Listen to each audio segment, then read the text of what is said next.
Magandang araw po sa inyong lahat.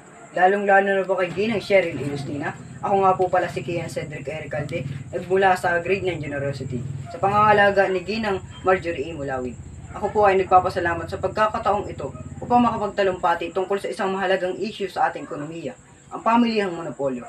Ang monopolyo ay isa sistema kung saan ang isang kumpanya o individual na nagkokontrol sa produksyon, distribusyon at pagbebenta ng isang partikular na produkto.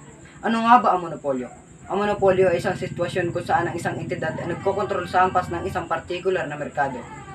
Ito ay maaaring nangyari sa pamamagitan ng mga paraan tulad ng pagbili ng mga kompetidor, pagkakaroon ng eksklusibong kasunduan ng mga supplier, o paggamit ng mga estratehiya upang pahiran ang mga kompetidor.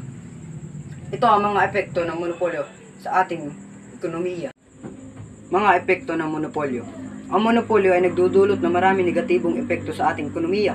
Una, nagtataas ito ng presyo ng mga produkto at serbisyo. Ikalawa, nagdudulot ito ng kakulangan sa inobasyon at pag-unlad. Ikatlo, nagpapahirap ito sa mga maliliit na negosyo na makipagsabayan sa malaking korporasyon.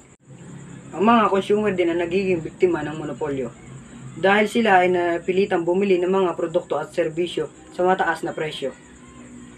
Ang monopolyo ay isang malaking banta sa ating ekonomiya. Kailangan natin ng mga aksyon upang maiwasan ito at protektahan ang mga karapatan ng mga consumer.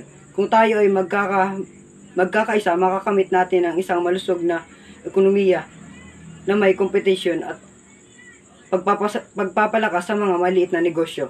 Yun lamang po at maraming salamat.